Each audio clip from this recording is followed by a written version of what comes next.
90% kasus mata berdarah ini sembuh sendiri dalam waktu 1-2 minggu. Halo, aku Dr. Rama Wintara. Selamat datang di Klinik Tanpa Resep, karena tidak semua keluhan butuh resep. Nah, di video ini sekarang kita akan bahas tentang mana yang aman dan mana yang harus ke dokter atau berbahaya. Pertama, kita akan bahas dulu tentang konteks dari perdarahan subkonjungtiva. Kondisi ini adalah kondisi ketika terjadinya pecah pembuluh darah kecil yang terjadi di konjungtiva atau bagian-bagian putih mata. Hal ini bisa disebabkan oleh peningkatan tekanan karena bersin, buang air besar yang maksa banget, ataupun ngangkat beban berat kayak bodybuilder atau deadlift, karena menggosok-gosok mata, ataupun kadang juga bisa karena tanpa sebab. Nah, umumnya ini nggak sakit dan nggak ada keluhan.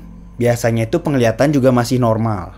Hanya saja ada kayak perdarahan di bagian putih-putih mata. Pertanyaan berikutnya adalah, apakah ini berbahaya? Mayoritas dari perdarahan subkonjungtiva ini adalah tidak berbahaya dan self-limited atau bisa sembuh sendirinya. Adapun tanda-tanda yang harus jadi tanda waspada bagi kita, diantaranya apabila perdarahan subkonjungtiva ini diikuti dengan keluhan seperti nyeri, penglihatan yang rasanya itu makin buram, kemudian silau, dan perdarahan subkonjungtiva yang disebabkan oleh trauma atau benturan, kena bola kah, kena pukul habis boxing, ataupun kejedot suatu benda. Dan apabila keluhan seperti ini tuh timbul berulang, nah itu perlu diwaspadai. Dan apabila saat ini kamu merasakan salah satu dari keluhan tadi, saranku mending periksa ke dokter. Masuk ke pertanyaan selanjutnya, berapa lama ini akan hilang? Pada umumnya, keluhan perdarahan subkonjungtiva ini bisa hilang dalam waktu 7 hari atau 1 minggu sampai dengan 14 hari atau 2 minggu. Bisa juga lebih, tergantung respon tubuh masing-masing dan tata laksana yang dilakukan di rumah seperti apa. Dan hilangnya perdarahan ini juga biasanya diikuti dengan perubahan warna gitu. Awalnya darah merah segar, berubah jadi coklat, kuning, hijau, baru hilang perlahan gitu. Untuk keluhan ini tidak ada obat khusus yang diberikan.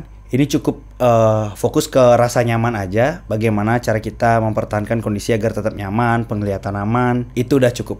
Pertahankan biar tetap stabil. Hindari pemicu, hal-hal yang bisa menyebabkan timbulnya keluhan tadi. Lalu kita ke pertanyaan selanjutnya, apakah kita perlu obat tetes mata? Oke, kita perlu obat tetes mata, khususnya artificial tears atau air mata buatan gitu, untuk membasahi mata aja bila terasa kering ataupun ada rasa mengganjal. Lalu mungkin akan bertanya, apakah butuh tetes mata antibiotik? Sebenarnya nggak perlu kalau nggak ada tanda-tanda infeksi. Tapi kalau ada tanda-tanda infeksi, itu perlu. Nah, yang perlu dihindari di sini adalah tetes mata vasokonstriktor, yang mana fungsinya adalah membuat pembuluh darah vasokonstriksi atau menyempit. Ini nggak begitu perlu karena ya nanti ini bisa rebound atau balik lagi gitu. Jadi biarin aja diserap secara mandiri oleh tubuh. Untuk orang yang menggunakan soft lens, itu lebih baik ditunda dulu sampai matanya pulih, baru pakai lagi soft lens. Ke pertanyaan selanjutnya, apa yang bisa kita lakukan secara mandiri di rumah? Pertama, kita bisa berikan tetes mata artificial tears tadi untuk mengurangi keluhan mata kering ataupun gatal dan menjaga kelembaban mata tuh. Ya 3-4 kali sehari cukup, asal jangan sentuh ujung tetes mata tuh ke bola mata. Lalu kamu bisa tracking proses penyembuhannya dengan foto setiap hari atau setiap 2 hari boleh. Nanti kamu bisa lihat perbedaan. Ini apakah makin menyembuh atau makin parah. Kalau makin parah, periksa. Nah, untuk di rumah di awal-awal kamu bisa bantu kompres dingin di mata. Ya 5-10 menit, 2-3 kali sehari itu cukup. Kemudian, kalau kamu ingat apa penyebab utama atau pemicu dari perdarahan di subkonjungtiva yang kamu alami, kamu bisa hindari pemicu tersebut. Misal, setiap kamu sulit BAB atau ngeden terlalu keras, itu menimbulkan perdarahan subkonjungtiva, ya berarti diatur biar BAB-nya nggak ngeden. Makan sayur, buah-buahan, banyak minum air agar BAB lancar, itu akan membantu. Kalau keluhanmu muncul ketika angkat-angkat beban berat, dikurangi bebannya. Kalau keluhannya muncul karena memakai soft lens atau sering ucek-ucek mata, ya ditunda dulu.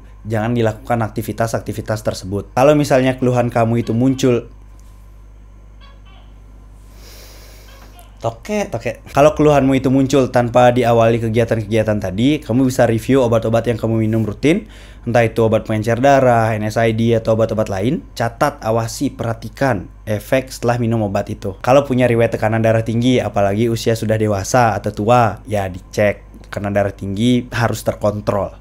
Harus. Sebagai penutup atau kesimpulan, perdarahan subkonjungtiva itu umum dan sering terjadi.